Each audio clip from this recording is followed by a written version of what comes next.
Soalan yang kedua, bagaimanakah hukum kita mengambil ilmu daripada orang yang beriktikad Allah di mana-mana? Soalan yang ketiga ini,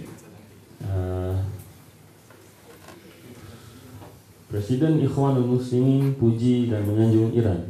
Pandangan ustaz-ustaz kalian. Okey, soalan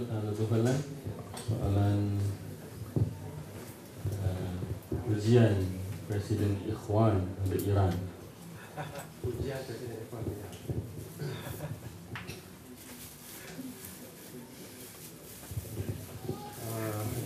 Ujian Presiden Ikhwan kepada Iran. Masalahnya saya tidak melihat apakah yang disebut oleh Presiden Ikhwan. Tapi secara umumnya, kalau kita nak memuji seseorang, kita kena puji dengan kadar yang dibenarkan. Kalau kita ada pemerintah, kita nak puji, pujilah bahagian yang dibenarkan sahaja.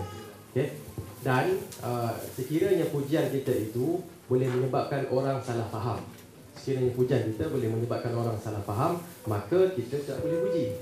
Kalau ada sesuatu pujian yang ditujukan kepada Iran, kemudian orang faham daripada pujian tersebut bahawa Iran adalah satu negara Islam yang ideal, maka tidak wajar pujian itu dilontarkan ataupun disuarakan.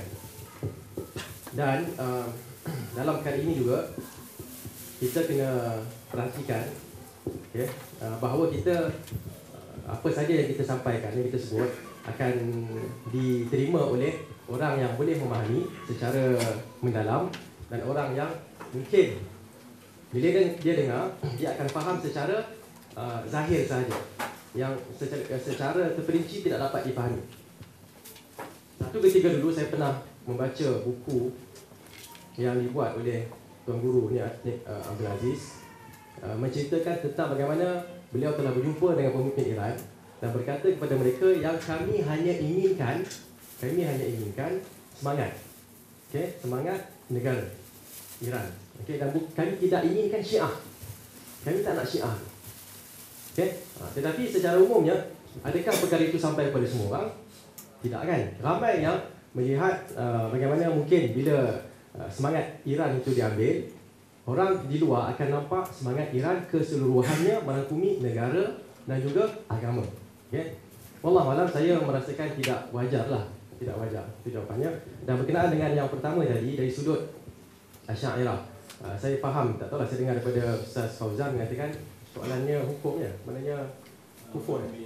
Mengambil ilmu daripada yang beriktikad Allah di mana-mana. Mengambil ilmu daripada orang yang beriktikad Allah di mana-mana.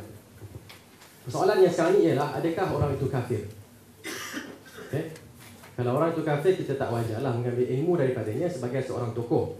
Tetapi sudut yang kedua, sekiranya orang itu menyebutkan sesuatu yang benar, kita boleh ambil, tak ada masalah.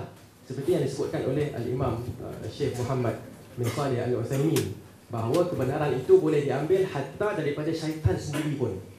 Dan saya rasalah orang yang mengatakan Tuhan ataupun Allah berada di mana-mana, saya rasa dia lebih baik daripada syaitan. Lebih baiklah insya-Allah daripada syaitan, tidak lebih dahsyat daripada syaitan.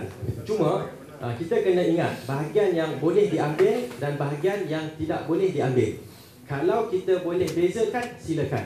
Kalau kita tak boleh bezakan, ambillah daripada orang yang mengatakan Allah 'alal 'arsy istawa, beristiwa di atas arasy. Itu lebih selamat untuk kita.